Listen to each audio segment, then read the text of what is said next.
আমার আল্লাহ হচ্ছেন এমন আল্লাহ, আল্লাহ রাব্বুল আলামিন ডাকেন, এ বান্দা খুন করেছিস ফিরে আয়, জিনা করেছিস ফিরে আয়, হত্যা করেছিস ফিরে আয়, চুরি করেছিস ফিরে আয়, কুফরি করেছিস ফিরে আয়, সুদ খেয়েছিস, ঘুষ খেয়েছিস, মদ খেয়েছিস ফিরে আয়, এসে আমার দরবারে চোখের পানি ফেল, আমার দরবারে কাঁদাকাটি কর। ইন্নাল্লাহা ইয়াগফিরুয যুনুবা জামিআ ইন্নাহু হুয়াল গফুরুর রহিম। আমার দরবারে চোখের পানি ফেলে কাঁদ, আমি রব্বুল আলামিন জিন্দেগীর গুনাহ মাফ করে দেব। সুবহানাল্লাহ কোন, সুবহানাল্লাহ কোন। আমার কাছে কাঁদ, চোখের পানি ফেল। আল্লাহ রাব্বুল আলামিনের কাছে বান্দার দুইটা ফোঁটা বেশি প্রিয়। একটা হলো জিহাদের ময়দানে যে রক্ত ফোঁটা দেওয়া হয়, এটা আল্লাহর কাছে প্রিয়। আর আল্লাহর ভয়তে গুনার জন্য লজ্জা করে অনুশোচনা করে বান্দা যখন চোখের পানি ছেড়ে দেয়, আল্লাহর কাছে এটা অত্যন্ত প্রিয়। নবীজি বলেছেন, বান্দা যখন গুনার ভয়তে, আল্লাহর ভয়তে, জাহান্নামের ভয়তে অনুশোচনা করে যখন চোখ দিয়া পানি ছেড়ে দেয়, ওই চোখের পানি নাকের অর্ধেক আসতে না আসতে আল্লাহ রাব্বুল আলামিন বান্দারে মাফ করে দেয়। আল্লাহ বরদাস্ত করতে পারেন না যে বান্দা কান্দু। আমার ভাইরা, আল্লাহ রহমত, এই পৃথিবীতে আল্লাহ রহমতকে 100 ভাগ করা হয়েছে। আল্লাহ রহমতের কত ভাগ? এই 100 ভাগের 1 ভাগ সারা পৃথিবীতে ছড়াই দেওয়া হয়েছে। আর 99 ভাগ কার কাছে? আল্লাহর কাছে। একটা ভাগ দুনিয়া ছড়ানো হয়েছে আদম আলাইহিস সালাম থেকে নিয়ে এই পর্যন্ত, এখান থেকে নিয়ে কিয়ামত পর্যন্ত পৃথিবীতে যত মানুষ আসবে, যত প্রাণী আসবে, তাদের মধ্যে প্রাণী জগতেও গাবি তার বাছুরকে ভালোবাসে ঠিক কিনা, হাতি তার বাচ্চাকে ভালোবাসে ঠিক কিনা, মুরগি তার বাচ্চাকে ভালোবাসে কিনা, প্রত্যেক মাই তার সন্তানকে ভালোবাসে মানুষের মতো। এই ভালোবাসা, স্নেহ, এই মমতা, এই করুণা, এই মহব্বত একটা ভাগ দুনিয়ায় দেওয়ার পর আপনি আর আমি যতটুকুন ভাগে পেয়েছি, সেই মহব্বতে, স্ত্রীর মহব্বতে অস্থির, মায়ের মহব্বতে অস্থির, সন্তানের মহব্বতে অস্থির। এখন চিন্তা করেন, একটা ভাগ সারা পৃথিবীতে বিতরণ করার পর যেটুক পেয়েছি, তাতে যদি এত মহব্বত হয়, তাহলে এর 99 ভাগ মহব্বত যে আল্লাহর কাছে জমা আছে, এই বান্দার জন্য তার কত মহব্বত, এই বান্দার জন্য কত করুণা, কত মহব্বত, কত দয়া। এজন্য আল্লাহ রাব্বুল আলামিন বলেছেন, নাব্বি ইবাদি আন্নী আনাল গফুরুর রহিম। ও আমার নবী, সুসংবাদ দিয়ে দাও, বান্দাদেরকে শোনায় দাও যে আমি আল্লাহ তাআলা ক্ষমাশীল আর দয়াবান। হুজুর কাঁদতেছিলেন, হযরত ওমর রাদিয়াল্লাহু তাআলা আনহু এসে দেখেন হুজুর একা কাঁদতেছে। হুজুর জিজ্ঞেস করছেন, হযরত ওমর জিজ্ঞেস করলেন, হুজুর আপনি কাঁদেন কেন একা একা? হযরত ওমর বলেন, আমি যখন প্রশ্ন করলাম, নবীজি বললেন, আমার কাছে কিছু আগে জিবরাইল এসেছিলেন। জিবরাইল এসে আমাকে বললেন, আল্লাহ পাক বলেছেন, হে আমার নবী, ইসলামের ভিতরে থেকে যে সমস্ত মানুষগুলো ইসলামের ভিতরে থেকে চুল আর দাড়ি পাকায় দিছে, কিয়ামতের দিন এই লোকগুলারে আমি শাস্তি দিতে আমার শরম হবে। হযরত ওমর বলেন, হুজুর উম্মতের জন্য কত বড় খোঁজ খবর এটা, আর আপনি কাঁদতেছেন। হুজুর বলেন, ওমর তুমি জানো না, আমার কান্নার কারণ ভিন্ন। আমার কান্নার কারণ হলো যে আল্লাহ রাব্বুল আলামিন কিয়ামতের দিন দাড়ি চুল পাকা বান্দারে শাস্তি দিতে শরম করবেন। সেই দাড়ি চুল পাকা বান্দাগুলি আল্লাহর সাথে নাফরমানি করতে শরম করে না। আমি এই লজ্জায় কাঁদতেছি। ভাইরা, হুজুর আল্লাহ পাক বলেন, ও আমার নবী, রাতের আধারে যখন একটা বুড়া আমার দরবারে হাত উঁচু করে, একটা বুড়া মানুষ রাতের আধারে যখন আমার দরবারে হাত উঁচু করে, আর যখন বলতে থাকে, রব্বুল আলামিন, আমার পেছনের জীবনটা বড় খারাপ করেছি, এমন কোন কাজ জীবনে করি নাই যা তোমার কাছে কিছু দাবি করতে পারি, সব রকমের নাফরমানি করেছি, আজ আমি বুড়া হয়ে গেছি, কামাই করতে পারি না, ছেলে আমাকে চোখে দেখতে পারে না, পুত্রবধূ আমাকে ঘরে জায়গা দেয় না, আমার স্ত্রী আমাকে দেখতে পারে না, রোজগার করতে পারি না, হাঁটতে পারি না, চলতে পারি না, সবার কাছে আমি তিতা হয়ে গেছি, আমি দাঁড়াতে পারি না, কোমরে ব্যথা পাই, হাঁটুতে ব্যথা পাই, চলতে পারি না, কানে শুনতে পাই না, চোখে দেখতে পারি না, আর তোমার কাছে কিছু চাইয়া নেব এমন ভালো কাজও করি নাই। এইভাবে যখন বান্দা কাঁদতে থাকে আমার দরবারে, ও আমার হাবিব আমার রহমতের দরিয়ায় জোশ মেরে যায়, আমার শরম হয় এই বুড়াটারে কেমনে খালি হাতে ফিরাইয়া দেই। সুবহানাল্লাহ, সুবহানাল্লাহ। আমার আল্লাহর এত দয়া, আমার আল্লাহর এত মায়া, এত মহব্বত। আমার আল্লাহ রাব্বুল আলামিন বলেন, ওয়াইযা সালাকা ইবাদি আন্নী ফাইন্নী করিব। আমার হাবিব, আমার বান্দা আমার ব্যাপারে প্রশ্ন করে, আমি বান্দার একদম নিকটে। কোরআন শরীফের ভিতরে যত জায়গায় রাসূলকে বলা হয়েছে সুয়ালের কথা, আপনাকে প্রশ্ন করা হয়, আল্লাহ তার জবাব কুল এই কথা বলে জবাব দিয়েছেন। যত জায়গায় সুয়াল এসেছে, যেমন কোরআনে কারীমের মধ্যে আল্লাহ পাক বলেন, ওয়ায়াসআলুনাকা আনিল মাহিদ, মেয়েদের হায়েজ সম্পর্কে জিজ্ঞাসা করা হয়, কুল হিয়া আযা, হে নবী আপনি বলুন। এভাবে করে কুল দিয়ে জবাব দেওয়া হচ্ছে। আবার প্রশ্ন করা হচ্ছে, ওয়ায়াসআলুনাকা আনিল আনফাল, এই গনিমতের মাল সম্পর্কে হুজুর আপনাকে, হে নবী আপনাকে প্রশ্ন করা হয়।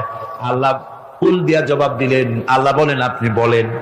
ওয়ায়াসআলুনাকা আনিল খামরি ওয়াল মাইসির, আল্লাহ পাক বলেন নবী আপনারে প্রশ্ন করা হয়, কুল ফীহিমা ইসমুন কাবীর, আল্লাহ কুল দিয়া বললেন তুমি বলো। আবার বলা হলো, ওয়ায়াসআলুনাকা আনিল আহিল্লা কুল হিয়া মাওয়াকিতু লিন্নাস, ও নবী আপনাকে প্রশ্ন করা হয় চাঁদের ক্রমবর্ধমান এবং ক্রমহ্রাস, এই যে বাড়ে আর কমে, পূর্ণিমা হয় অমাবস্যা হয়, কেন হয় আপনি বলুন। কুল, আপনি বলেন এটা আমি অক্ত এবং সময়, বছর আর দিন গণনা করার জন্য পৃথিবীবাসীদের জন্য বিনা পয়সায় একটা ক্যালেন্ডার বানাইয়া আকাশে ঝুলাই রেখেছি। এভাবে যত জায়গায় এসেছে আপনাকে প্রশ্ন করা হয়, তত জায়গায় আল্লাহ জবাব দিয়েছেন কুল আপনি বলেন। গোটা কোরআন শরীফের ভিতরে এই একটি মাত্র জায়গা যেখানে বলা হয়েছে আপনাকে প্রশ্ন করা হয়, আল্লাহ এখানে বলতে পারতেন কুল আপনি বলেন, আল্লাহ তোমাদের নিকটবর্তী, এভাবে জবাব হয় না। এটা কায়দাটা হলো এই, আল্লাহ বলতেছেন ওয়াইজা সালাকা ইবাদি, ও আমার নবী প্রশ্ন তো আমার বান্দারা আমার ব্যাপারে করেছে, এবার আপনার জবাবের কোনো দরকার নাই, প্রশ্ন আমার ব্যাপারে, আমি নিজে জবাব দিয়ে দেই, ফাইন্নী করিব। ও বান্দা আমার ব্যাপারে প্রশ্ন করেছিস, জবাব আমি দেই, আমি তোর সবচাইতে বেশি নিকটে। সুবহানাল্লাহ, কত নিকটে? ওয়ানাহানু আকরাবু ইলাইহি মিন হাবলিল ওয়ারিদ, তোর যে রগ, এই শাহরগের চাইতেও আমি তোর বেশি কাছে। সুবহানাল্লাহ, আমারে ডাক, আমারে ডাক, কলিজা দিয়া ডাক, অন্তর দিয়ে ডাক। মনের থেকে মানুষ যদি ডাকে, মুখের ডাক আর মনের ডাক এক জিনিস নয়। দিল সে জুবাত নিকলতি হ্যায়, असर रखती है पर नहीं मगर ताकते परवाज रखती है। দিল থেকে যে কথা বেরোয় তা প্রভাব বিস্তার করে, ডানা নাই কিন্তু ওড়ার ক্ষমতা রাখে। মনের কথাই ভিন্ন, মন থেকে, দিল থেকে, কলিজা থেকে, অন্তরের গভীর কন্দর থেকে মুহাব্বতের সাথে কেউ যদি একবার বলে আল্লাহ, বলেন আল্লাহ, আল্লাহ, আল্লাহ, আল্লাহ রাব্বুল আলামিন বলেন, অন্তরের অন্তঃস্থল থেকে একটি বার যদি বান্দা বলেন আল্লাহ, আল্লাহ বলেন 70 বার সাড়া দিয়া জিজ্ঞেস করি, বান্দা কি চাও, আমি তোমার কাছে আসি। সুবহানাল্লাহ, আমি তোর একদম কাছে, কি চাস বল, বল আমার কাছে। এমন দয়াবান, এমন মেহেরবান, এমন আল্লাহ আমাদের। সে আল্লাহ রাব্বুল আলামিন তিনি বলছেন, وَقَالَ رَبُّكُمُ ادْعُونِي أَسْتَجِبْ لَكُمْ। তোমাদের রব বলেছেন আমারে ডাকো, আমি আল্লাহ ডাকের সাড়া দিয়া দেব। সুবহানাল্লাহ। কারে ডাকতে হবে? কারে ডাকতে হবে? এই বিশাল জনসমুদ্র একদিকে চিল্লা এখন কারে ডাকতে হবে? কোন পীর সাহেবকে নয়, আল্লাহর কসম কোন খাজা বাবাকে নয়, ডাকতে হবে কারে? চিল্লা এখন কারে? ওয়াকালা রাব্বুকুম উদউনি, তোমার রব তোমাকে বলতেছে আমারে ডাকো, আস্তাজিব লাকুম, আমারে ডাকবে আমি সাড়া দিয়ে দেব। সুবহানাল্লাহ। আল্লাহকে ডাকেন, কি চাই আপনার বলেন, কি চাই? আল্লাহর কাছে চান, আল্লাহ দিয়ে দিবে। দেওয়ার জায়গা আল্লাহর কাছে চাইবেন, আল্লাহ দিবেন। দেওয়ার জায়গা, চাওয়ার জায়গা হলো সেজদায় পড়ে যাবেন। আমার ভাইয়েরা, জায়গাটা চিনায় দিলাম। মাজারে যাওয়া লাগবে না, কবরে যাওয়া লাগবে না। 2 রাকাত নামাজ পড়ে সেজদায় পড়ে গিয়া যত বিপদ আছে, মুসিবত আছে, সেজদার মধ্যে চোখের পানি ছেড়ে দেন আর কেন্দে কেন্দে জীবনের কথা বলেন। আল্লাহ রাব্বুল আলামিন আপনার আওয়াজ শুনবেন আর দোয়া কবুল করে নিবেন। কাঁদতে হবে আল্লাহর কাছে। কার কাছে? আল্লাহর কাছে। সুম্মা ইস্তাগফিরুল্লাহ, আর এরপরে সে যদি আমি আল্লাহর কাছে ক্ষমা চাই, ইয়াজিদিল্লাহ গফুরার রহিমা, সে আমি আল্লাহকে গফুর এবং রহিম হিসাবে পাবে। সুবহানাল্লাহ।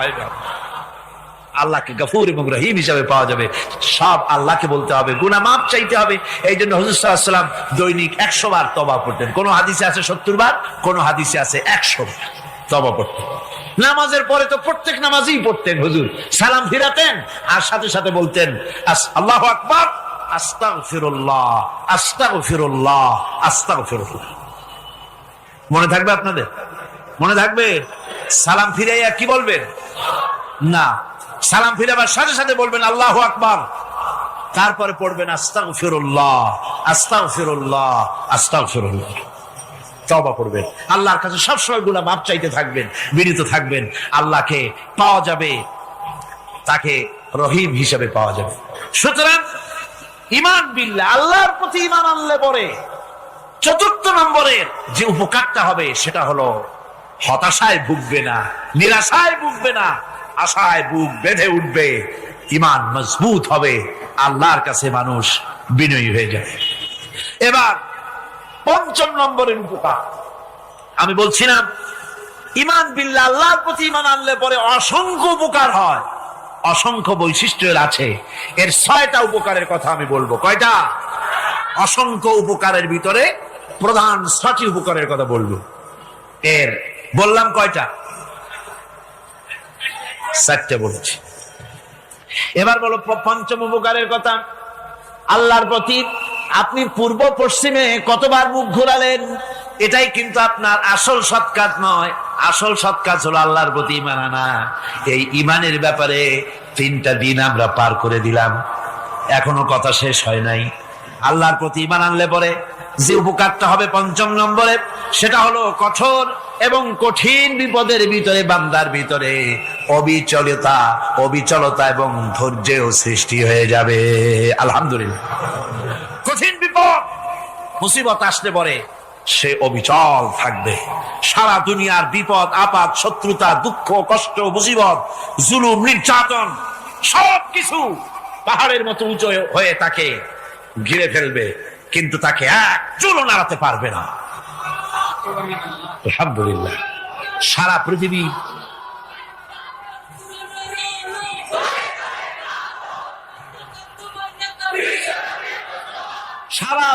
একদিকে আর সে একা একদিকে থাকবে। বিরোধিতা তো হবেই, বিপদ তো আসবেই। কবি বলতেছেন, সাথে যা কার রহা হ্যায় अज़ल से इमरोज सतेजा का रहा है अज़ल से इमरोज चरागे मुस्तफावी से शरारे बुलाबीस সে আবহমান কাল থেকে শুরু করে মুস্তাফা সাল্লাল্লাহু আলাইহি ওয়াসাল্লামের দীপ শিখার সাথে আবু জাহেল আবু লাহাবের অগ্নিস্ফুলিঙ্গের টক্কর লেগেই আছে। রাসূলুল্লাহ আল্লাহর দেওয়া এই বিধান, এই দ্বীনের বাতিটা টিম টিম করে জ্বলেছে। আর গোরকি টর্নেডো হাজার হাজার মাইল বেগে হেরিকেন এসেছে, গোরকি এসেছে, টর্নেডো এসেছে, টাইফুন এসেছে, কিন্তু এই আলো নিবাইতে পারে নাই। সুবহানাল্লাহ, এই আলো নিবাতে পারে নাই। এই শত্রুতা চিরকালের, নিবাতে পারবে না। কারণ হচ্ছে আল্লাহ রাব্বুল আলামিন বলেছেন ইউরিদুনা লিইউতফিউ নূরাল্লাহি বিআফওয়াহিহিম ওয়াল্লাহু মুতিম্মু নূরিহি ওয়ালাউ কারিহাল কাফিরুন। ওরা চায় মুখের ফু দিয়ে আমার আলোকে নিভিয়ে দেবে, কিন্তু আমি আমার আলোকে পূর্ণতা দান করব, তাতে কাফের বেঈমানদের কলজায় যত জ্বালা যন্ত্রণা হোক আমার দ্বীন কেউ মিটাই দিতে পারবে না। কোন সুবহানাল্লাহ। সুতরাং বিপদে অবিচলতা আসবে, সে অটল হবে, মজবুত হবে। কোরআনে কারীম বলতেছে ওয়া কাযালিকা জাআলনা লিকুল্লি নাবিয়্যিন আদুওয়াম মিনাল মুজরিমিন। এই পৃথিবীতে এমনি করে আমি সকল নবীদের শত্রু বানিয়েছি, সব পাপিষ্ঠ অপরাধীদেরকে। নবীদের সাথে বিরোধিতা করেছে কারা? পাপিষ্ঠরা, অপরাধীরা। আজও খুঁজে দেখেন, আজও ইসলামী আন্দোলনের বিরোধিতা যারা করে সবগুলি কি পাপিষ্ঠ? সত্য কি রাখ? ইসলামী আন্দোলনের বিরোধিতা যারা করে হিসাব করে, চোখ দিয়ে তাকায় দেখেন, খুঁজে দেখেন তাদের নামগুলি।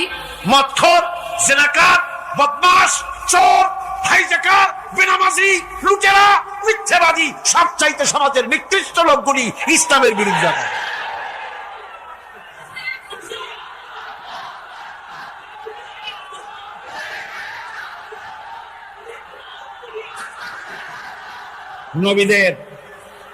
নবীদের শত্রু আল্লাহ বলেন সব যুগে নবীদের সাথে শত্রুতা করেছে পাপিষ্ঠরা। আল্লাহর কথা, কার কথা? সকল যুগে নবীদের সাথে শত্রুতা করেছে পাপিষ্ঠরা, নিকৃষ্ট ধরনের অপরাধীরা। সুতরাং নবী রাসূলদের অবস্থা যখন এই, তখন দ্বীনের দাওয়াত যারাই দেবে তাদের কিসমত এরকম হবেই। এই বাধার মোকাবেলা তাদেরও করতে হবে। এই যে বাধাটা আসে, এই যে মারে, অপরাধ কি? এই যে তারা চোর বা ডাকাত যাদের মারা হয়। আল্লাহ রাব্বুল আলামিন বলেন অপরাধ হলো ওয়ামা নাকামু মিনহুম ইল্লা আইয়ুমিনু বিল্লাহিল আজিজিল হামিদ। অপরাধ হচ্ছে ঈমানদার লোকদের উপরে নির্যাতন চালিয়েছে, অন্য কোনো কারণে নয়। কারণ একটাই, তারা আল্লাহর জমিনে আল্লাহর দ্বীন প্রতিষ্ঠা করতে চেয়েছে, আর কোন অপরাধ না। জমিন আল্লাহর, জমিন কার? এই বিশাল জনসমুদ্র গর্জে উঠুন একযোগে, বলুন জমিন কার? আইন চলবে কার? এখানেই সংঘর্ষ বেঁধেছে আবহমান কাল ধরে। মানুষ অত্যাচারিত হয়েছে, সাহাবায়ে কেরাম অত্যাচারিত হয়েছেন। বুখারী শরীফের হাদিসে এসেছে রাসূল করিম সাল্লাল্লাহু আলাইহি ওয়াসাল্লামের কাছে হযরতে খাব্বাব গিয়ে উপস্থিত হয়েছিলেন। হযরতে খাব্বাব বলেন, হাদিসটা এভাবে লেখা হয়েছে বুখারীতে, ওয়ান খাব্বাব বিন আরিদ রাদিয়াল্লাহু তাআলা আনহু قال شكونا الى رسول الله صلى الله عليه وسلم وهو متوسد بردة له في ظل الكعبة। রাসূলুল্লাহর কাছে গেলাম, কাবা শরীফের কাছে গিয়া দেখি নবীজি একটা চাদর গায়ে দিয়ে তিনি আরাম ফরমাচ্ছিলেন কাবা শরীফের ছায়ায়। সেখানে গিয়ে বললাম, আলা তাস্তানসিরু লানা আলা তাদউ লানা ইয়া রাসূলুল্লাহ, হে আল্লাহর রাসূল, আপনি কি আমাদের জন্য আল্লাহর কাছে দোয়া চাইবেন না? আপনি কি আল্লাহর কাছে আমাদের জন্য সাহায্য চাইবেন না? আমাদের লোকগুলিকে, মুসলমানগুলিকে মারতে মারতে তো শেষ করে ফেলে দিল। তারা আমাদের সুমাইয়াকে মারলো, আমাদের খাব্বাবকে উটের সাথে পায়ের দড়ি লাগায় টানলো, আমাদের খোবায়েবকে তারা আগুনের উপরে চিৎ করে শোয়ায় রাখলো, না খায় রাখতেছে, মারতেছে। কষ্টে তো শেষ হয়ে গেলাম, হুজুর আপনি কি আমাদের জন্য দোয়া করবেন না? হাদিস শরীফে এসেছে, নবীজি উঠে বসলেন সোজা হয়ে। নবীজি বলেন, ও আমার সাহাবী, ও খাব্বাব, শোনো, তোমাদের আগে এই পৃথিবীতে যারা দ্বীনের দাওয়াত দিতে এসেছিলেন তাদেরকে সমকালীন রাষ্ট্র শক্তি, সমাজ শক্তি তাদেরকে ধরতো। ফায়ুখাজুর রাজুলু, তাদেরকে তারা ধরতো। ফায়ুফারু লাহু ফিল আরদ, আর তার জন্য জমিনের ভিতরে কবর বানাইতো। ওই কবর ফায়ুজালু ফিহা, ওই কবরের ভিতরে তাকে কোমর পর্যন্ত গেড়ে দিত। সুম্মা ইউতা বিল মানশার, এরপরে করাত আনতো। ফায়ুদাউ আলা রাসিহি, এরপরে ওই করাত তার মাথার উপরে রাখতো। ফায়ুজালু নিসফাইন, এরপরে করাত দিয়া চিড়ে জীবিত মানুষটারে দ্বিখণ্ডিত করে ফেলে দিত। মা ইয়াসুদ্দুহু যালিকা আন দীনিহি। ও আমার খাব্বাব, এত কষ্ট দেওয়ার পরেও সেই যুগের কোন মুসলমানকে, দ্বীনের দায়ীদেরকে আল্লাহ দ্বীন থেকে এক চুলো তারা সরাই দিতে পারে নাই, এক চুলো সরাতে পারে নাই। ওয়াল্লাহি, ও খাব্বাব, আমি আমার আল্লাহর নামে কসম করে বলছি, লা ইউতাম্মান্নাল্লাহু হাযাল আমরা হাত্তা ইয়াসিরার রাকিবু মিন সানা ইলা হাযরামাউত। আমি কসম করে বলি, আল্লাহ রাব্বুল আলামিনের এই সানা থেকে হাজারামত পর্যন্ত লোকেরা যাতায়াত করবে, সুন্দরী রমণীরা গমন করবে, সদাগরেরা যাতায়াত করবে, টাকা নিয়া পয়সা নিয়া যাতায়াত করবে। তাদের মনের মধ্যে লুটের ভয়, টাকার ভয়, চুরির ভয়, ডাকাতির ভয়, জেনার ভয়, হত্যার ভয়, ধর্ষণের ভয়, কোন ভয় থাকবে না। লা ইয়াখাফু ইল্লাল্লাহ, আল্লাহ ছাড়া কোনো ভয় থাকবে না। এমন একটা সমাজ, এমন একটা সময় আসবে। ওয়ালাকিন্নাকুম তাস্তাজিলুন, অথচ খুব তাড়াহুড়ো তোমরা করতেছো। তাড়াহুড়ো করো না, সময় আসবে ইনশাআল্লাহ। আমার ভাইয়েরা, আমার বন্ধুগণ, কঠিন বিপদে অবিচলতা এবং ধৈর্যের দৃষ্টান্ত রেখে গেছেন আম্বিয়া আলাইহিমুস সালাম। সুবহানাল্লাহ। কঠিন বিপদে অবিচলতা, দৃঢ়তা, ধৈর্য কারে বলে, তার দৃষ্টান্ত কারা রেখেছেন? আম্বিয়া আলাইহিমুস সালাম। ওনারাই আমাদের আদর্শ, নবীরাই আদর্শ। সাহাবায়ে কেরাম রিদওয়ানুল্লাহ তাআলা আলাইহিম আজমাইন আমাদের আদর্শ। ভাইরা আমার, মুসা আলাইহিস সালামকে ফেরাউন যখন ঘিরে ফেলে দিল, কোরআনের সব কথা গল্প গুজবার ইতিহাসের জন্য লেখা হয় নাই। কোরআনের মধ্যে যা লেখা হয়েছে সব বান্দাদের উপদেশের জন্য, যাতে করে লোকেরা চিরটা কাল এর থেকে উপদেশ নিয়ে নিজেদের তৈরি করতে পারে। জোরে বলেন সুবহানাল্লাহ। মুসা আলাইহিস সালামের কথা আল্লাহ বলেন, ফেরাউন তাকে ঘিরে ফেলে দিল, পালাবার রাস্তা নাই। ফালাম্মা تراءى الجمعان قال أصحاب موسى إنا لمدركون। মুসা আলাইহিস সালামের উম্মতেরা বললেন, হে মুসা, পাকড়াও হয়ে গেছি, পালাবার রাস্তা নাই। তিন দিক থেকে আমাদেরকে ঘেরাও করেছে ফেরাউনের শক্তি। সামনে কি? দরিয়া, আর তিন দিকে কি? ঘেরাও আন্দোলন। পালাবার পথ নেই, পালাবার পথ নাই। সারাশি আক্রমণ, ঘেরাও আন্দোলন। এই যে ঘেরাও টেরাও তো আজকে নতুন নাই, ঘেরাও আসছে অনেক আগের থেকে। আসলে কথা বুঝতে পেরেছি। মাইক না থাকলে আমি কি করবো কোন? আজকে এরকম হচ্ছে কেন? আগামীকাল ঠিক হবে ইনশাআল্লাহ, রাগ করেন না। গান হচ্ছে, বসেন বসেন। শয়তান ঢুকছে মাইকের মধ্যে। অনেক সময় হয় কি, মাইকের হাই পাওয়ারের যে মেশিন আছে, এর ভিতরে ইথার থেকে রেডিওর ওই গানগুলি ওর মধ্যে ঢুকে পড়ে। কথা বুঝতে পেরেছেন? এই জন্য শয়তান তো আর বসে থাকে না, ওরও তো কিছু করার আছে। ধৈর্য ধরেন, ধৈর্য ধরেন। কালকে অপারেটরদেরকে মাওলানা শামসুদ্দিন সাহেবের কাছে অনুরোধ করব, অপারেটর একটু ভালো করে হেদায়েত করে দেবেন। মাইকে আজকে আমার নিজেরও কষ্ট হচ্ছে, আমিও বুঝতে পারছি না যে আমার কথাগুলি কি আওয়াজে বেরোচ্ছে, যার জন্য আমাকে বেশি চিল্লাইতে হচ্ছে। বক্তাকে কি লাউডে তার কথা বেরোচ্ছে তা তার কানে আসতে হয়, তাহলে বোঝা যায় যে আমার কথাগুলি কিভাবে বেরোচ্ছে। এটা এই অবস্থায় সিচুয়েশন আজকে নাই, এবং লোকেরাও মাইকের ব্যাপারে আজকে অভিযোগ করেছে যা বিগত 16 বছরে করে নাই। সেটের ব্যাপারে কোথাও কোনো অসুবিধা হয়েছে?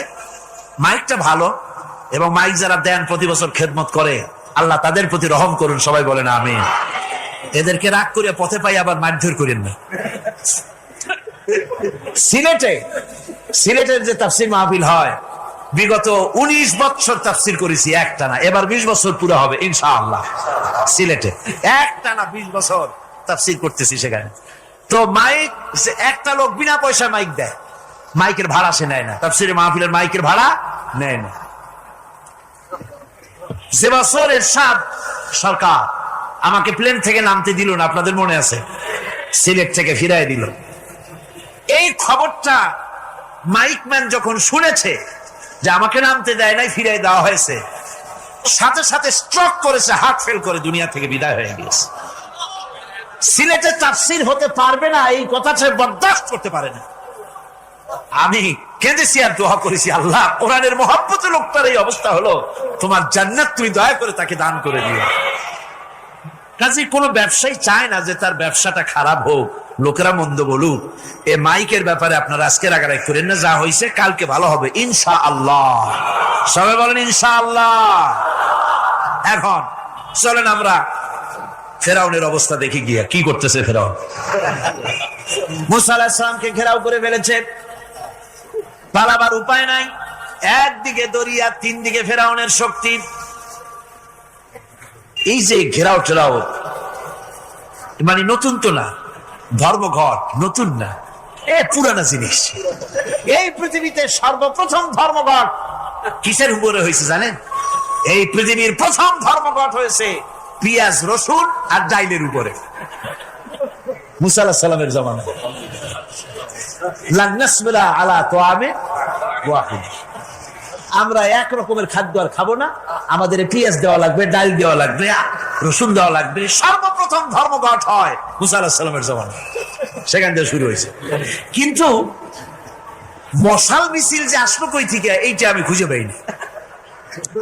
পরে প্রত্যেকটা জিনিসের তো ইতিহাস আছে, আমি খুঁজতে খুঁজতে পেলাম। আমি জানি না এর ইতিহাস মূলে কোথায়, কিন্তু আমি যদ্দূর খুঁজে পাইছি সেটা হলো মশাল মিছিলের আবিষ্কার হয়েছে লঙ্কায় রাবণের সময়। হনুমানের লেজে আগুন দিয়া তারপরে লঙ্কা কাণ্ড ঘষালো, নামই আছে লঙ্কা কাণ্ড। হনুমানেরা লেজে আগুন দিয়ে রাবণ যে লঙ্কায় মশাল মিছিল করেছিল হনুমানদের দিয়া, ওই হনুমানের ওই সিস্টেমটা এখনো আমাদের দেশে চালু আছে। এইটা আসলে কোন ভদ্রলোকের এই মিছিল হওয়া উচিত না। আগুন নিয়ে কিসের মিছিল? আগুন হলো জাহান্নামের প্রতীক। আগুন কিসের প্রতীক? জাহান্নামের প্রতীক। যদিও আমাদের উপকারে লাগে, কাজে লাগে। সুতরাং আমরা যা করব, প্রত্যেকটা জিনিসের পেছনে সুন্নতে নববীর কোন না কিছু থাকতে হবে। কথা বুঝতে পেরেছেন? 3 দিক থেকে ঘেরাও হয়ে গেছে, পালাবার কোন রাস্তা। হযরতে মুসা আলাইহিস সালামের কাছে উম্মতেরা বললেন, পালাবার তো কোনো পথ নাই, এখন উপায়টা কি? আমাদের তো আর উপায় নাই। মুসা আলাইহিস সালাম দেখেন বিপদে পড়ে গেছেন, কিন্তু ধৈর্য হারান নাই, ভয় পান নাই। ভয় পাইছিলেন? ভয় পেয়েছেন? প্রশ্নই ওঠে না। মুসা আলাইহিস সালাম, আল্লাহ পাক যাদেরকে বলেছেন উলুল আযম, রাসূল যাদের বলেছেন তার মধ্যে হযরত মুসা একজন উলুল আযম পয়গম্বর। চারটিখানি কথা না, আল্লাহ কথা বলছেন তার সাথে, কালিমুল্লাহ তিনি। সুবহানাল্লাহ। মুসা আলাইহিস সালাম শোনালেন, কাল্লা ইন্না মাইয়া রাব্বি সায়াহদিন। কখনো নয়, আমার উম্মতেরা ভয় পেও না, আমার রব অবশ্যই আমাকে পথ দেখাবে। সুবহানাল্লাহ। 3 দিক থেকে শত্রু, একদিকে দরিয়া, পালাবার কোন রাস্তা নাই। সেখানে দৃঢ়তার সাথে তিনি বলছেন, অবশ্যই আমার আল্লাহ আমারে পথ দেখাবে। সুবহানাল্লাহ। নবীরা এই দৃঢ়তা দেখিয়েছেন, অবিচলতা দেখাইছেন। আল্লাহ পাক মুসা আলাইহিস সালাম যখন এই দৃঢ়তা দেখালেন, এই অবিচলতা দেখালেন, সঙ্গে সঙ্গে জিবরাইল এসে হাজির হয়ে গেলেন। আল্লাহ পাক বলেন, ফাআওহাইনা ইলা মূসা আন আদরিব বিআসাকাল বাহরা ফানফালাকা ফাকানা কুল্লু ফিরকিন কাত্তাউদিল আযীম। মুসা আলাইহিস সালামকে আমি ওহী নাযিল করলাম, তাকে বললাম হাতে যে লাঠি আছে এই লাঠি দিয়ে আঘাত করো দরিয়ার উপরে। দরিয়ার উপরে আঘাত করলেন, একটা রাস্তা হয় নাই, 12টা রাস্তা তৈরি হয়ে গেল, আর দেওয়ালগুলা পাহাড়ের মতো উঁচা হয়ে গেল। দরিয়ার ভিতরে পাহাড়ের মতো উঁচা মজবুত 12টা রাস্তা। এবার মুসা আলাইহিস সালাম তার দলবল নিয়ে চললেন। আল্লাহ রাব্বুল আলামিন বলেন, ওয়া আনজাইনা মূসা ওয়া মান মাআহু আজমাইন। মুসা এবং তার সাথী সঙ্গীদেরকে আমি পার করে দিলাম। মুসা আলাইহিস সালাম এবং তার সাথী সঙ্গী নিয়ে যখন দরিয়ার মাঝখানে আসছে, ফেরাউন তার দলবল নিয়ে এসে গেছে। আসে দেখে নদীর মধ্যে রাস্তা। বাবা, খুব তো কায়দা। ও মনে করছে ওর বাজানের তৈরি করা ডিস্ট্রিক্ট বোর্ডের রাস্তা। ওর লোকজন নিয়ে নেমে গেছে দরিয়ার ভিতরে, ও আসছে মাঝখানে, মুসা আলাইহিস সালাম চলে গেছেন ওপার, দরিয়া পার। মাঝখানে যখন এসে গেল, আল্লাহ রাব্বুল আলামিন পানিকে অর্ডার করলেন কুন। আল্লাহ তো বটন টেপা লাগে না, মুখ দিয়া কোনো হুকুম করা লাগে না, শুধু বলেন কুন। যে ব্যাপারে কুন বলেন ফায়াকুন, সাথে সাথে হয়ে যায়। আল্লাহ বললেন কুন, আর অমনি রাস্তা বন্ধ হয়ে গেল। এবার তুফান শুরু হয়েছে নদীতে, ঢেউয়ের উপরে ঢেউ, মৌজুন কাল জিবাল, পাহাড়ের মতো উঁচু হয়ে হয়ে ঢেউ আসতেছে। দলবল ঘোড়া আর অস্ত্রপাতি যা ছিল সব মরিয়া শেষ। এবার ফেরাউন একা উপরে ওঠে আর নিচে নামে, পানি খেতে খেতে পেটের কাম সারা। জনমের খাওয়া খাইছে পানি, এখন জান যায়, বাঁচবার আর উপায় নাই, বাঁচবার আর উপায় নাই। ফেরাউন তার নিজের জীবন সম্পর্কে হতাশ হয়ে গেল। এবার ফেরাউন বলতেছে, আমানতু আন্নাহু লা ইলাহা ইল্লাল্লাযী আমানাত বিহি বানু ইসরাঈল। আমি ঈমান আনলাম, আমি ঈমান আনলাম আল্লাহ ছাড়া কোন ইলাহা নাই। ওই আল্লাহর উপর ঈমান আনলাম যে আল্লাহর উপরে ঈমান এনেছে বনি ইসরাঈলেরা। আল্লাহ যাতে ঠিক পায় যে কোন আল্লাহর উপর ঈমান আনছে। বনি ইসরাঈলের আল্লাহর উপর ঈমান আনলাম। আল্লাহ, এই তো মুসলমান হয়ে গেছি, এরপরও আমার সুবাও কেন?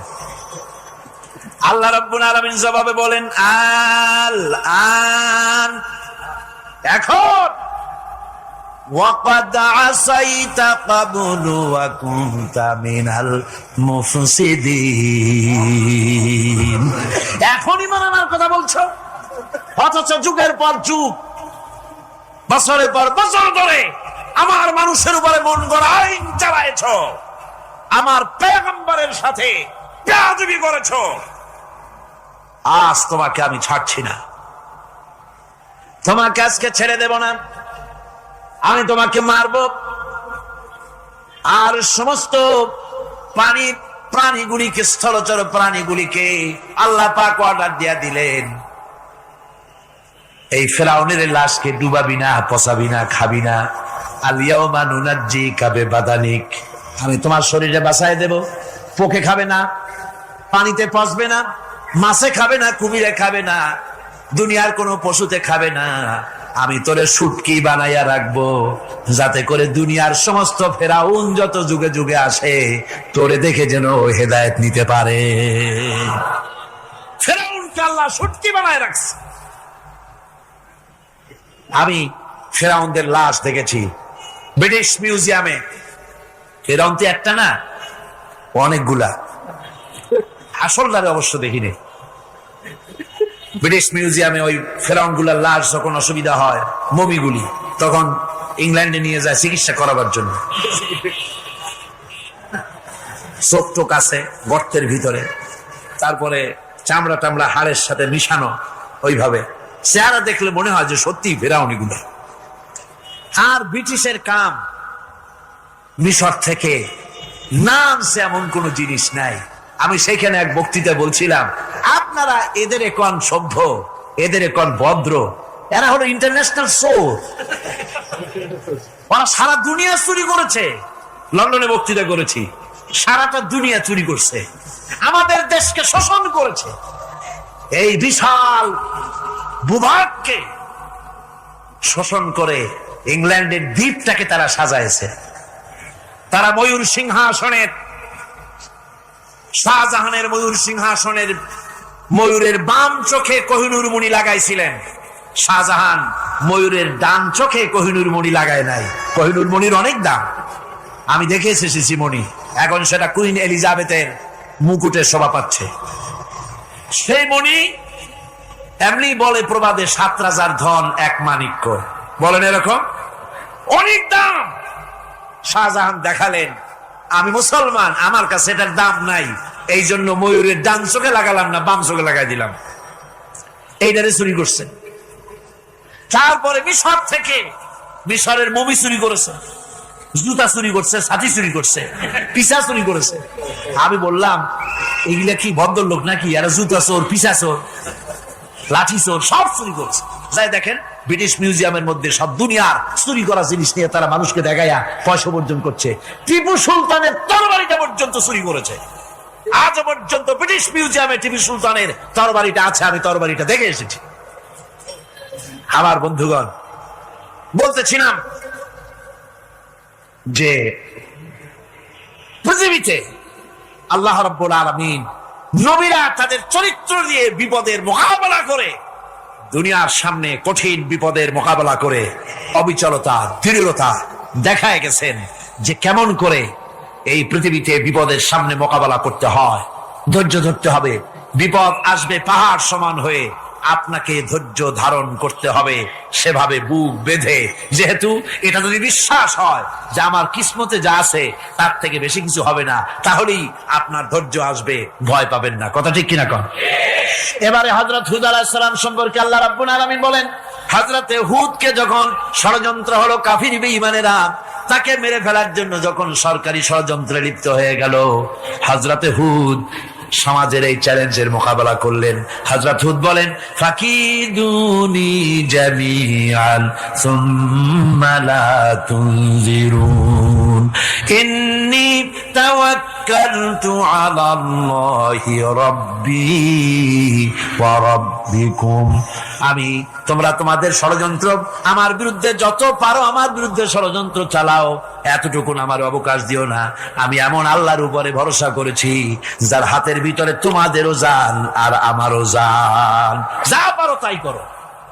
সরকার সমস্ত শক্তি একত্রিত হয়ে আমার মোকাবেলা করো। একদিকে হুদ আলাইহিস সালাম, আর একদিকে গোটা জাতি। হযরত হুদ ভয় পায় নাই। সুবহানাল্লাহ কোন? ঈমান বিল্লাহ মানুষের কলিজাকে এভাবে শক্ত করে দেয়। কোন আলহামদুলিল্লাহ। এবারে এই বিপদের, কঠিন বিপদের মোকাবেলা করে আমার রাসূল যে প্রমাণ দিয়া গেলেন, আমার রাসূল যে কঠিন বিপদের মোকাবেলা করলেন, ভাইরা আমার, হিজরতের রাতে সওর পাহাড়ের ভিতরে যখন তিনি আশ্রয় নিলেন, হযরতে আবু বকরের সাথে ছিলেন। হযরতে আবু বকর রাদিয়াল্লাহু তাআলা আনহু বলেন, হুজুর আপনি দাঁড়ান, এটা তো পাহাড়িয়া গুহা, গুহার ভিতরে সাপ থাকতে পারে, বিচ্ছু থাকতে পারে, আমি আগে ঢুকি, বিপদ যদি হয় আমার উপর থেকে হয়ে যাক। গুহার ভিতরে নেমে গুহা সাফ করলেন। এরপরে হুজুরকে ডাকলেন, হুজুর তাশরীফ নিলেন গুহার ভিতরে। এরপরে হুজুর বললেন, আবু বকর, পাহাড়ে হেঁটে হেঁটে 2-3টা পাহাড় পাড়ি দিয়া যাওয়া লাগে সোর পাহাড়ে। মদিনার সোজা রাস্তা হুজুর ধরেন নাই, মেসফালার পথ দিয়া, জাবালে কেদোয়ার উপর দিয়া 3টা পাহাড় পাড়ি দিয়া তারপরে হুজুর গেলেন সোর পাহাড়ে। গুহার ভিতরে হুজুর তাশরীফ নিলেন। বললেন, আবু বকর তুমি বসো, তোমার উরুর উপরে মাথা রেখে আমি একটু আরাম করি। হযরতে আবু বকর বসলেন, হুজুর তার উরুর উপরে মাথা রেখে ঘুমায় গেলেন। আর এরপরে কাফির বেঈমানেরা তালাশ করতে করতে কাফেররা এসে গেল পায়ের চিহ্ন দেখে দেখে গর্তের কাছে। হযরত আবু বকর ভয়তে কেঁদে ফেললেন, আহারে আর তো উপায় নাই, এবার তো ধরা পড়ে গেছি, এবার নবীজিকে মেরে ফেলে দেবে। নবীর মহব্বতে, নিজের মহব্বতে নয়, নবীর মহব্বতে কাঁদতেছিলেন। হুজুর বলেন, হুজুরের ঘুম ভেঙে গেল। বলো আবু বকর কাঁদো কেন? ছেলের কথা, মেয়ের কথা, বিবির কথা, বাড়ির কথা মনে পড়লো নাকি? হযরত আবু বকর বলেন, ইয়া রাসূলুল্লাহ, আল্লাহর কসম করে বলি, যেদিন ঈমান এনেছি এই কলিজার ভিতরে মা বাপ, স্ত্রী, পুত্র, পরিজন, এমনকি আমার নিজের জীবনের চাইতে আপনারে বেশি ভালোবাসি। তা কাঁদো কেন? কাঁদো কেন? হযরত আবু বকর বলেন, হুজুর ধরা পড়ে গেছি, কাফেররা এসে গেছে গর্তের কাছে, তাকালি আমাদের দেখতে পাবে, আমরা তো মাইনরিটি, ওরা তো মেজরিটি, আমরা তো ধরি মারি ফেলাই দেবে, আপনাকে মেরে ফেলে দেবে, এই জন্য কাঁদি। আল্লাহ রাব্বুল আলামিন, হুজুর তখন কি দৃঢ়তা, কি অবিচলতা, কি ধৈর্যের পাহাড় সম মনোবৃত্তি তখন দেখালেন। আল্লাহ কোরআন শরীফে চিরকাল যাতে মানুষেরা হেদায়েত নিতে পারে, সেজন্য হুজুরের কথা উঠায় দিলেন কোরআনে। আল্লাহ পাক বলেন, ইযহুমা ফিল গার ইয ইয়াকুলু লিসাহিবিহি লা তাহজান ইন্নাল্লাহা মা'ানা। ও বন্ধু, ভয় পেও না, আল্লাহ আমাদের সাথে আছেন। সুবহানাল্লাহ। আল্লাহ আমাদের সাথে আছেন, আমরা মাইনরিটি নই, আমরাই মেজরিটি। আল্লাহ আছে আমার সাথে, ভয় পাওয়ার কোনো কারণ নেই। সুবহানাল্লাহ। আল্লাহ পাক বলেন, ফাআনজালাল্লাহু সাকিনাতাহু আলাইহি ওয়া আইয়াদাহু বিজুনুদিন লাম তারাওহা। আমি এদের অন্তরের ভিতরে আমি শান্তি নাজিল করে দিলাম, প্রশান্তি দিয়া দিলাম, আর আমি সাহায্য করলাম, আর এমন সব সৈন্য পাঠায় দিলাম যে সৈন্যগুলি তোমরা দেখতে পাও নাই। সুবহানাল্লাহি ওয়া বিহামদিহি। ভাইরা আমার, রাসূল কারীম সাল্লাল্লাহু আলাইহি সাল্লাম এই বিপদের মাঝে, চরম বিপদের মাঝে অবিচলতা, দৃঢ়তা, কঠিন আত্মনির্ভরতা দেখিয়েছেন। এগুলি হলো ঈমানের পঞ্চম নম্বরের উপকারিতা। আল্লাহর প্রতি ঈমান আনলে এভাবে পাহাড় সম ঈমান মজবুত হয়ে যায়। জেলের পরোয়া করি না, ফাঁসির পরোয়া করি না, শহীদ হওয়ার পরোয়া করি না, মেরে ফেলে দেবে, উড়ায় দেবে, হত্যা করবে, পরোয়া করি না। পরোয়া করি কেবলমাত্র কাকে? জেনে বলেন কারে? এইরকম মুসলমান হাজার হাজার লাখ লাখ দরকার নাই, 313 জন যথেষ্ট। কয়জন যথেষ্ট? 313 জন যথেষ্ট। বদরে যারা জান দিয়ে, মাল দিয়ে দিনকে প্রতিষ্ঠিত করেছিলেন, এরকম 313 জনই যথেষ্ট ছিল। এই দৃঢ়তা, এই অবিচলতা, এই ঈমান, এই ধৈর্য শিক্ষা দেয়, এই উপকার করে ঈমান বিল্লাহ। আল্লাহর প্রতি ঈমান আনলে এভাবে পাহাড়ের মতো শক্ত হয়ে যায় কলিজা। কোন আলহামদুলিল্লাহ। আমার বন্ধুগণ, এবার আমি বলবো সর্বশেষ উপকারের কথাটা বলি, মোনাজাত ছেড়ে দেব।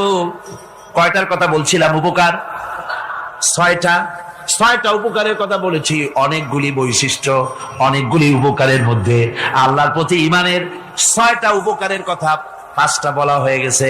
এবার 6ষ্ঠ নম্বর এবং শেষ নম্বর, এটা হচ্ছে আল্লাহর প্রতি ঈমান আনলে পরে তার দ্বারা সবচাইতে বেশি ফায়দা পায় সমাজ এবং রাষ্ট্র।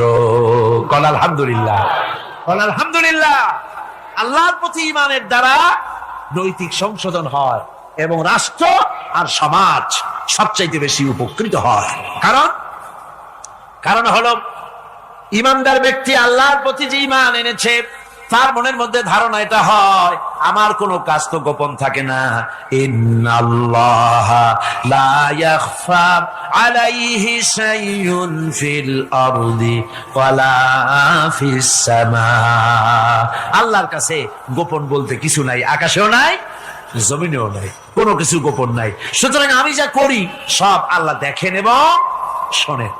এমনকি মানুষ যে কল্পনা করে, সে কল্পনাও আল্লাহ টের পায় না নাকি? টের পায় কিনা? ওয়া ইন তুবদু মিন আনফুসিকুম আও তুখফুহু ইউহাসিবুকুম বিহিল্লাহ। মনের ভিতরে যে কল্পনা করো, আল্লাহ পাক বলেন এই কল্পনারও হিসাব আমি রব্বুল আলামিন তোমার কাছ থেকে নেব। ফায়ুআযযিবু মান ইয়াশাউ, যারে খুশি শাস্তি দেব, আর যারে খুশি আমি মাফ করে দেব। জোরে বলেন সুবহানাল্লাহ। ফায়াগফিরু লিমান ইয়াশা ওয়া ইউআযযিবু মান ইয়াশা, যারে খুশি মাফ করব, যারে খুশি শাস্তি দেব, কল্পনারও হিসাব নেব। এই কথা মুমিনের যদি জানা থাকে তাহলে আর তার কোনো চিন্তা থাকে না, তার নৈতিক চরিত্র ভালো হয়ে যায়। কোন সুবহানাল্লাহ। আমার বন্ধুগণ, ইমানদার লোক, আল্লাহর প্রতি ইমান আসলে পরে সমাজ উপকৃত হয়, রাষ্ট্র উপকৃত হয়ে যায়। যেহেতু বান্দা জানে আমি দায়িত্বহীন কোনো কথা বলতে পারবো না, দায়িত্বহীন কোনো কাজ করতে পারবো না। আল্লাহ পাক বলেছেন, মা ইয়ালফিযু মিন কাউলিন ইল্লা লাদাইহি রাকীবুন আতীদ। বান্দা এমন কোন কথা বলে না যে কথা আমার ফেরেশতারা রেকর্ড করে না রাখে। কাজী মুমিন ব্যক্তি আল্লাহর ভয়তে দায়িত্বহীন কথা বলবে না। নির্বাচন আসতে পরে রাস্তা সোনা দিয়ে বান্দায় দেব, এই করব সেই করব, না খাইয়া কেউ মরবেন না। আসে না নির্বাচনের সময় সেরাগালি বদনারা মঞ্চে দাঁড়িয়ে কত বড় বক্তৃতা করে, ভাইয়ের আমার, বোনের আমার, এবার আমার বোতল মার্কা বাক্স, আপনারা আমাকে ভোট দিয়ে দেশ এবং জাতির আরেকবার 12:30 বাজাইবার সুযোগ দিন। এবার ক্ষমতায় গেলে কেউ না খাইয়া মরবেন না, কিন্তু কি খাইয়া মরবে তাও বলেন। এর মারফতি অর্থ হচ্ছে এই, ওরা যদি ক্ষমতায় যেতে পারে তাহলে বিষ খাইয়া হোক, গুলি খাইয়া হোক, কিছু না কিছু খেয়ে মরতে হবে। একেবারে খালি পেটে মরলে গ্যাস্ট্রিক হওয়ার সম্ভাবনা আছে। ঈমান বিল্লাহ যদি না থাকে, আল্লাহর ভয় যদি না থাকে, তাহলে দায়িত্বহীন কথা বলে। আর আল্লাহর ভয় যদি থাকে তাহলে নৈতিকতার সংশোধন হয়ে যায়, দায়িত্বপূর্ণ কথা বলে, মানুষকে ফাঁকি দেয় না। আমার বন্ধুগণ,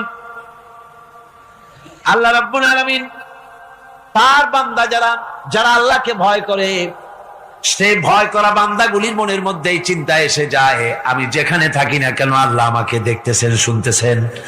রাতে হোক দিনে হোক যেখানে আছি আল্লাহ আমারে দেখতেছেন। আল্লাহ পাক বলতেছেন, ওয়া হুয়া মাআহুম ইজ ইউবাইতুনা মা লা ইয়ারদা মিনাল কাওলি ওয়া কানা আল্লাহু বিমা ইয়ামালুনা মুহীতা। আল্লাহ পাক বলেন, আমি তো আমার বান্দার নিকটে তখনও থাকি যখন সে গোপনে গোপনে রাতের বেলায় আমার মর্জির খেলাফ পরামর্শ করে। আমার মর্জির খেলাফ পরামর্শ করতেছে রাত্রে, আমি তো তখনও কাছে থাকি, ওটা আমি শুনি। ঈমান যদি আসে তাহলে এই সব কাজ থেকে সে বিরত থাকে। সে যদি কম হয় সেখানেও আল্লাহ, বেশিও যদি হয় সেখানেও আল্লাহ। এমন কোন জায়গা আছে নাকি চিটাগংয়ে যেখানে আপনি একটা আকাম করবেন আর আল্লাহ টের পাবে না? কোন আছে নাকি? আচ্ছা, চট্টগ্রামে না থাকুক, বাংলাদেশের কোন জায়গা আছে নাকি? পার্বত্য চট্টগ্রামে যত পাহাড় আছে, উঁচু নিচে জায়গা আছে, ওই জায়গায় বোধহয় আছে নাকি? সারা পৃথিবীতে আছে কোথাও?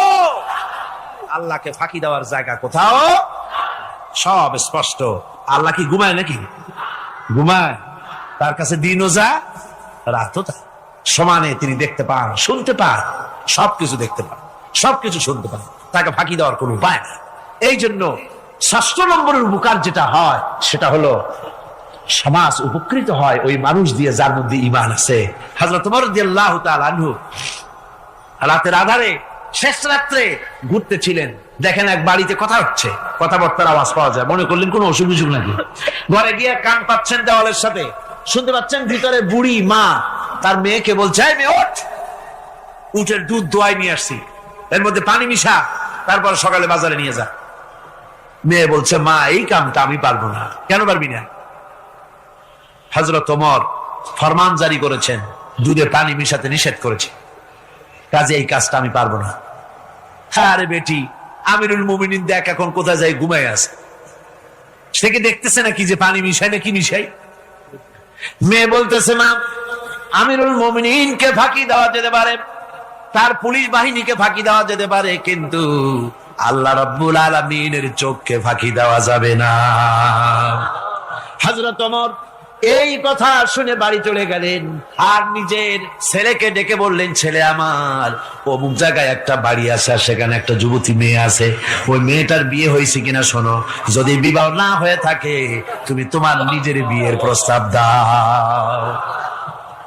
আমিরুল মুমিনিন এই মেয়েটা সুন্দরী কেমন, স্বাস্থ্য কেমন কিছুই দেখলেন না, দেখলেন তাকওয়া। কি দেখলেন? আল্লাহ ভয়। আল্লাহর ভয় যখন একটা জাতির মধ্যে আসে, পুলিশ লাগে না, পুলিশের কাজ কমে যায়। 60,000 সৈন্য তাদের অশ্ব নিয়ে, তাদের উষ্ট্র নিয়ে, তাদের মালপত্র নিয়ে, জিহাদের সামান নিয়ে শ্রাবণের খরস্রোতা নদী, উত্তাল তরঙ্গমালায় ভরা নদীর উপর থেকে এই সাহাবীরা পাড়ি দিয়ে ওপার চলে গেলেন। ওপার যাওয়ার পরে হযরতে সাদ বলছেন, তোমাদের কেউ কি হারায় গেছে নাকি? সবাই এদিক ওদিক তাকায়, খুব করে বলল, মানুষ তো দূরের কথা, একটা উট আর ঘোড়াও একটাও হারায় যায় নাই। একজন বলল, আমার একটা পেয়ালা, যে পেয়ালা আমি পানি পান করতাম, সেই পেয়ালাটা তুফানে ছিটকে কোথায় চলে গেছে, ওইটা হারায় গেছে। হযরতে সাদ বলেন, মুজাহিদের কোন জিনিস দরিয়া নিতে পারে না, অবশ্যই তা ফেরত আসবে।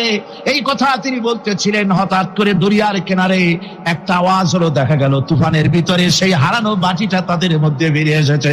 আল্লাহু আকবার! মুজাহিদদেরকে সাহায্য করেন স্বয়ং আল্লাহ রাব্বুল আলামিন। আফ্রিকার জঙ্গলের কাছে ভিন্ন ইতিহাস, জঙ্গলের কাছেই মুসলমানদেরকে থাকতে দেওয়া হয়েছিল। মনে করা হয়েছিল জঙ্গলের সমস্ত হিংস্র প্রাণীরা এই মুসলমানদের শেষ করে দেবে, যুদ্ধ করা লাগবে না। হযরতে সাদ সে অবস্থা বুঝতে পারলেন, তিনি একটা মঞ্চ তৈরি করলেন। সেই মঞ্চের উপরে দাঁড়ায় জঙ্গলের প্রাণীদের দিকে লক্ষ্য করে তিনি নোটিশ জারি করে দিলেন, বললেন, ইয়া আইয়াতুহাল হাশারাতু ওয়াস-সিবাউ নাহনু আসহাবু রাসূলুল্লাহ সাল্লাল্লাহু আলাইহি ওয়াসাল্লাম। হে জঙ্গলের হিংস্র প্রাণীরা, আমরা আল্লাহ রাসূলের সাহাবী, ফাইন্না নাজিলুনা ফামান ওয়াজাদনা বাদাহু কাতালনাহু। আমরা রাসূলের সাহাবী, এইখানে আল্লাহর দ্বীনকে কায়েম করার জন্য আমরা এসেছি, আল্লাহর কলেমার আওয়াজ নিয়ে আমরা এখানে রাত কাটাবো। সুতরাং এই জঙ্গলের ভিতরে হিংস্র প্রাণী যত আছো, সব আমাদের এই জায়গা ছেড়ে অন্যত্র চলে যাও। আফ্রিকার জঙ্গলি মানুষেরা চিন্তা করলো, মানুষের কথা কি জঙ্গলি প্রাণীতে শোনে নাকি, পাগলে কয় কি? তারা তাকায় তাকায় দেখলো, হযরতে সাদের এই ঘোষণার পরে বাঘের কাতারে বাঘ, সিংহের কাতারে সিংহ, সাপের কাতারে সাপ, যার যার ডিম আর বাচ্চা গুলি মুখে কামড়ায়া সাহাবীদের এলাকা ছেড়ে দিয়ে তারা অন্যত্র চলে গেল। আমার মুসলমান ভাইরা, এই ছিল মুসলমানদের ইতিহাস। দিন প্রতিষ্ঠা করার কাজে মুসলমান এগোলে আল্লাহই মদত করেন। কে মদত করেন? এই অপরাধে বেলালকে তারা মেরেছে, তাকে ভাইরা ওরা হযরতে খাব্বাবকে বেঁধেছে, খুঁটির সাথে বেঁধে চতুর্দিক থেকে তীর নিক্ষেপ করছে, তরবারি মারতেছে, শরীরের গোশত সুবহানাল্লাহ পড়ে। হযরত আব্বাস রাদিয়াল্লাহু তাআলা আনহু বর্ণনা করছেন, সামি'তু রাসূলুল্লাহ সাল্লাল্লাহু আলাইহি ওয়াসাল্লাম ইয়াকুল, আইনান লা তামাসসুহান নার ওয়া আইনুন বাকাত মিন খাশিয়াতিল্লাহ ওয়া আইনুন বাতাত তাহরিসু ফি সাবিলিল্লাহ, রাওয়াহু তিরমিজি। হযরত ইবনে আব্বাস রাদিয়াল্লাহু তাআলা তিনি বলছেন, আমি রাসূলুল্লাহকে বলতে শুনেছি, আল্লাহর নবী বলেছেন, দুইটি চোখে জাহান্নামের আগুন দুইটা চোখকে স্পর্শ করবে না। একটা চোখ হচ্ছে গভীর রাত্রে যারা আল্লাহর ভয়তে, জাহান্নামের ভয়তে যারা কান্দে, জাহান্নামের আগুন ওই চক্ষুকে স্পর্শ করবে না। আর যারা দিন প্রতিষ্ঠার জন্য, আল্লাহর দিন কায়েমের জন্য ময়দানে যারা লড়াই করে, রাতের বেলায় পাহারা দেয়, ওই পাহারারত চোখের মধ্যে জাহান্নামের আগুন ওই চোখে স্পর্শ করবে না। আমার ভাইরা, হযরত উসমান রাদিয়াল্লাহু তাআলা আনহু বলছেন, মান রাবাতা লাইলাতান ফি সাবিলিল্লাহ কানাত কা আলফি লাইলাতিন সিয়ামুহা ওয়া কিয়ামুহা। হাজার রাত ধরে রোজা রাখলে, হাজার রাত ধরে ইবাদত করলে, আর হাজার দিন ধরে রোজা রাখলে যে সওয়াব হবে, একটা ঘন্টা, একটা রাত যদি কেউ পাহারা দেয় আল্লাহর দ্বীনকে প্রতিষ্ঠার জন্য, আল্লাহর দ্বীনের কোন ইসলামী রাষ্ট্রের প্রহরায় যদি কেউ যদি থাকে, একটা রাতে পাহারা দিয়ে যে সওয়াব হবে, হাজার হাজার বছর ধরে নামাজ রোজা করে ওই সওয়াব পাওয়া যাবে না। সুবহানাল্লাহ। অর্থাৎ হাজার বছর ধরে নামাজ রোজা করার মতোই সওয়াব পাহারা দেওয়া আল্লাহর দ্বীনের, ইসলামের রাষ্ট্র। বন্ধুগণ, রাসূল পাক সাল্লাল্লাহু আলাইহি ওয়াসাল্লাম তিনি বলেছেন, কিয়ামতের দিন জাহান্নামের আগুন আর জিহাদের ময়দানের ধুলি এই দুটি একসঙ্গে কোন মানুষের পেটের মধ্যে প্রবেশ করবে না। রাসূল পাক সাল্লাল্লাহু আলাইহি ওয়াসাল্লামের একটি হাদিস যা মিশকাত শরীফের মধ্যে বর্ণিত আছে। মিশকাত শরীফের সম্ভবত 336 পৃষ্ঠায় এই হাদিসটি বর্ণনা করা হয়েছে যে হযরত ইবনে আইস রাদিয়াল্লাহু তাআলা আনহু হচ্ছেন এই হাদিসের রাবী। তিনি বলছেন, একবার হুজুর সাল্লাল্লাহু আলাইহি ওয়াসাল্লাম এক ব্যক্তির জানাজায় গিয়ে উপস্থিত হলেন। হযরত ওমর রাদিয়াল্লাহু তাআলা আনহু তখন হুজুরকে বললেন, হে রাসূল, আপনি এই লোকটার জানাজা পড়বেন? এই লোক তো ইসলামের এই ক্ষতি করেছে, সেই ক্ষতি করেছে, অমুক করেছে, এই লোকটার আপনি জানাজা পড়বেন? হুজুর তখন উপস্থিত লোকদের জিজ্ঞেস করলেন, হাজিরিন, তোমরা কি কেউ এই লোকটাকে কোন ইসলামের ভালো কাজ করতে দেখেছো? একজন লোক দাঁড়িয়ে গেলেন, তিনি বললেন, হে আল্লাহর নবী, আমি সাক্ষী, আমি দেখেছি একটা মুজাহিদ বাহিনী জিহাদ করে ফিরতেছিল, তো এক জায়গায় তারা ডেরা গাড়লো, শিবির স্থাপন করলো, রাত কাটাবে বললো। আমি দেখেছি এই লোকটি সারা রাত সেই মুজাহিদদেরকে, সাহাবীদেরকে সারা রাত জেগে জেগে পাহারা দিয়েছে। আল্লাহর নবী জানাজার ইমামতি করলেন, আর এরপরে তাকে কবরের মধ্যে মাদফুন করে দিয়ে নবীজি তার কবরের পাশে দাঁড়িয়ে বললেন, ইন্না আসহাবাকা ইয়াযুন্নুনা আন্নাকা মিন আহলিন নার ওয়া আনা আশহাদু আন্নাকা মিন আহলিল জান্নাহ। নবীজি বলছেন, ও কবরবাসী, তোমার সাথীরা মনে করে তুমি জাহান্নামী, আর আমি নবী মুহাম্মদ সাল্লাল্লাহু আলাইহি ওয়াসাল্লাম সাক্ষী দিচ্ছি তুমি বেশক আল্লাহর বেহেশতি, তুমি অবশ্যই আল্লাহর জান্নাতে যাবে। এরপর হযরত ওমরের দিকে ফিরে রাসূলুল্লাহ বললেন, ওমর, মানুষের শুধু বাহ্য দৃশ্যটাই দেখো না, তার অন্তরের জাযবাটাকেও কদর করো। সুবহানাল্লাহ ওয়া বিহামদিহি। এই জিহাদের ময়দানে যারা কাজ করে, জান দেয়, মাল দেয়, আল্লাহ পাক তাদের উপরে রহম করে। এই জিহাদ হচ্ছে এক অগ্নি পরীক্ষা। এই জিহাদটা কি? অগ্নি পরীক্ষা। এমনি এমনি বেহেশতে যাওয়া যাবে না ভাই। আল্লাহ রাব্বুল আলামিন কোরআনে কারীমের মধ্যে বলেছেন, আহাসিবান নাসু আইয়ুতরাকু আইয়াকুলু আমান্না ওয়া হুম লা ইফতানুন। লোকেরা কি ভেবেছে নাকি যে ঈমান এনেছি, এই কথাটা বললেই আমি বেহেশত দিয়ে দিব, মুমিন বলে সার্টিফাই করব? না, যখনই তারা বলবে আমি মুমিন, আমি তখন তাকে অবশ্যই পরীক্ষা করব। এই পরীক্ষায় তাকে পাশ করতে হবে। কোরআনে কারীমে আল্লাহ রাব্বুল আলামিন অনেক জায়গায় এই কথাগুলি বলেছেন, এমনি এমনি ছেড়ে দেওয়া হবে না। আমি অতীতের লোকদেরকেও পরীক্ষা করেছি, তোমাদেরকেও পরীক্ষা করব। পরীক্ষা না দিয়ে কেউ তোমরা বেহেশতে যেতে পারবে না। এই জমিনে তোমাদের আগুনের পরীক্ষা দিতে হবে। পয়গম্বরেরা কষ্ট করেছেন, সাহাবায়ে কেরাম কষ্ট করেছেন। আল্লাহ রাব্বুল আলামিন তিনি বলছেন, আম হাসিবতুম আন তাদখুলুল জান্নাতা ওয়া লাম্মা ইয়াতিকুম মাসালুল লাযীনা খালাউ মিন ক্বাবলিকুম মাসাতুহুমুল বাসাউ ওয়াদ-দাররাউ ওয়া যুলজিলু হাত্তা ইয়াকুলার রাসূলু ওয়াল্লাযীনা মা'হু মাতা নাসরুল্লাহ আলা ইন্না নাসরাল্লাহি করিব। আল্লাহ রাব্বুল আলামিন বলেন, তোমরা কি মনে করেছো যে তোমরা বেহেশতে প্রবেশ করবে, অথচ তোমাদের পূর্বে যারা এই পৃথিবীতে এসেছিল তাদেরকে আমি যেমন পরীক্ষা করেছি, ওরকম পরীক্ষা এখনো তোমাদের উপরে আসে নাই, ওরকম বিপদও আসে নাই, মুসিবতও আসে নাই। এমন বিপদ এসেছিল নবীদের উপরে, সাহাবায়ে কেরামদের উপরে, যে বিপদে মানুষ চচ্চরিত হয়ে গিয়ে নবী এবং তার সাথী সঙ্গীরা এ কথা তারা মুখ থেকে বেরিয়ে গেছে, মাতা নাসরুল্লাহ। আয় আল্লাহ, তোমার মদদ কখন আসবে? তোমার মদদ কখন আসবে? মার খেতে খেতে তো শেষ হয়ে গেলাম। এইভাবে যখন মার আসে চতুর্দিক থেকে, আর মুমিনেরা ময়দানে পা জমায় টিকে থাকে দিন প্রতিষ্ঠার জন্য, আল্লাহ তখন খুশি হয়ে এক সময় ঘোষণা করে দিবেন, আলা ইন্না নাসরাল্লাহি করিব। আর দেরি নাই, আমার মদদ, আমার সাহায্য তোমাদের জন্য অবধারিত। সুবহানাল্লাহ। আমার ভাইরা, বিষয়টা সহজ নয়। শুধু দুইটা সেজদা দিয়া, শুধু তাহাজ্জুদের কিছু নামাজ পড়িয়া আল্লাহর জান্নাতে যাওয়া এত সহজ নয়। রাস্তা খুব কঠিন, রাস্তা খুব। ये शहादत गाहे उल्फत में कदम रखना, ये शहादत गाहे उल्फत में कदम रखना, लोग समझते हैं आसान है मुसलमान होना।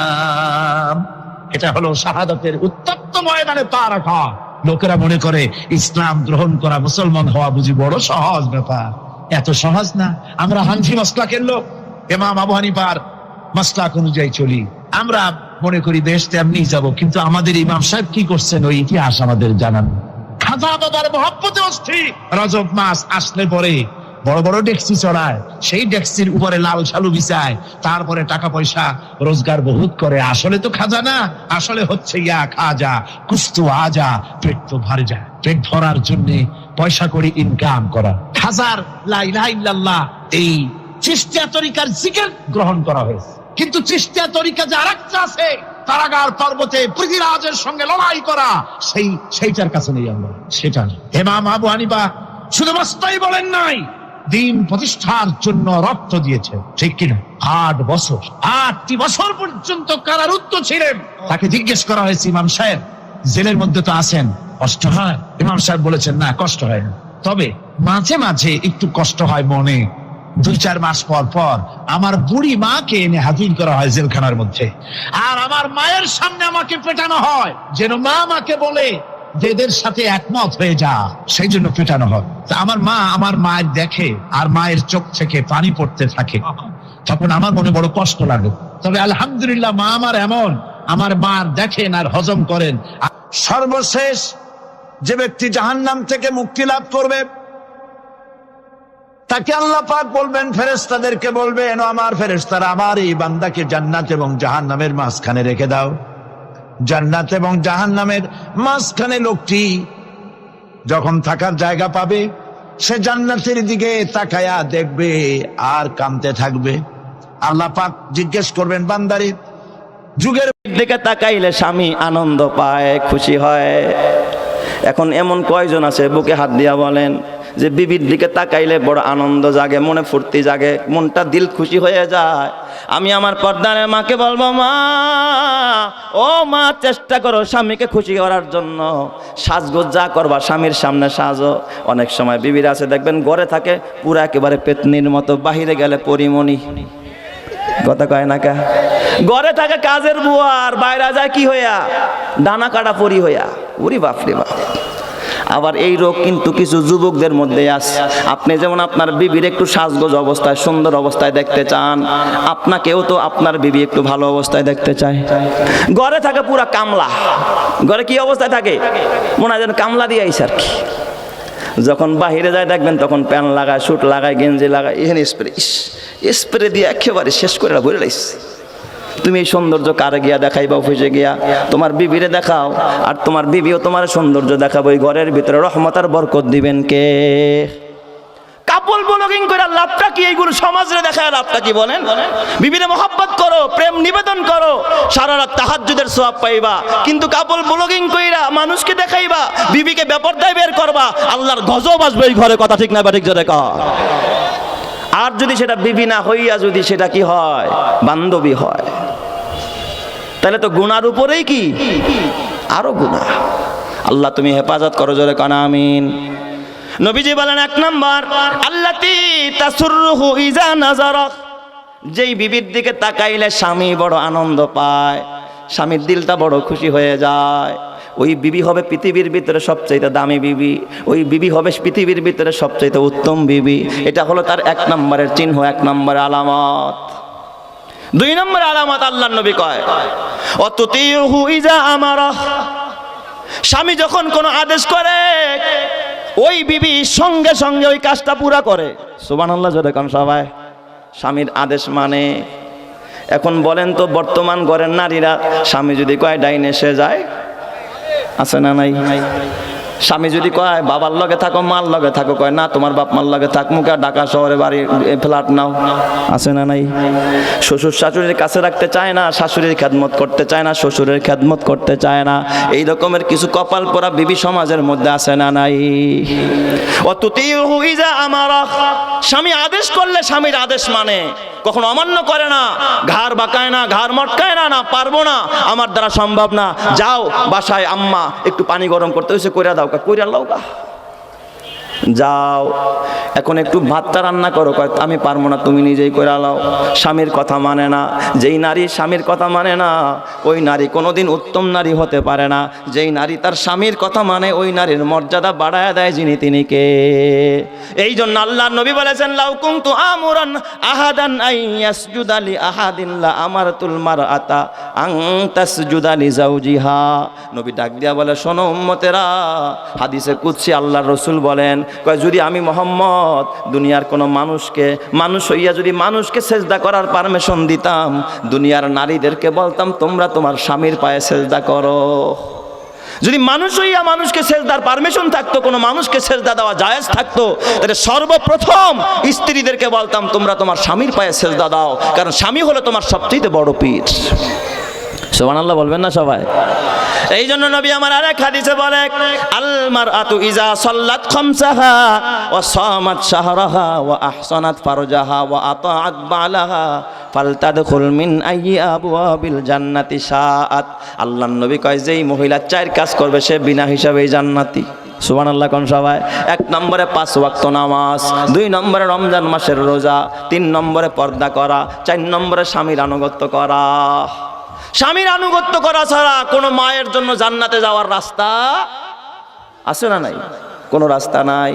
বর্তমানে দেখবেন অনেক বিবিরা আছে স্বামীর সাথে মার্কেটে যায় না, একা একা মার্কেটে যায়, মার্কেটে গিয়া তারপরে বয়ফ্রেন্ডের লগে ঘুরে। আছে না নাই? গ্রামে যদিও কম, শহরে অভাব নাই। আর পর্দার তো খবরই নাই। ওই দিন শুনলাম হঠাৎ করে একজন, হুজুর আমার মেয়েটা নতুন করে বোরকা ধরছে, দোয়া করেন আল্লাহ জানি হেদায়েতের পথে আনে। আমার একদম ডাক দিয়া কয়, হুজুর বোরকা তো ধরছে, এটা শরী বোরকা না, পর্দা করার লিগা না, ওই যে পাঠাউতে ওঠে তো আরেক বন্ধুর লগে ঘুরে, কেউ যেন দেখতে না পারে, সেফটির জন্য, নিরাপত্তার জন্য বোরকা লাগাইছে। আছে না নাই? আর এখন কিছু কিছু বাবারা আছে দেখবেন, এই সমস্ত আধুনিক, এই সমস্ত মডার্ন যারা আছে তাদেরকেই পছন্দ করে। এক ভদ্রলোক আমার কাছে আসছে, কয় হুজুর মেয়েটার জন্য বিভিন্ন সম্বন্ধ আসতেছে, তো আপনার পরামর্শ নিয়ে কাজ করতে চাই, মেয়েটা বিয়ে শাদী দিমু। তো এক পাত্র আসছে, আমি বললাম পাত্র কি করে? কয় হুজুর এইটা সে একটা চাকরি ধরছে, এখনো শুরু হয় নাই, কিন্তু এটা শুরু হবে বিয়ের পর থেকে।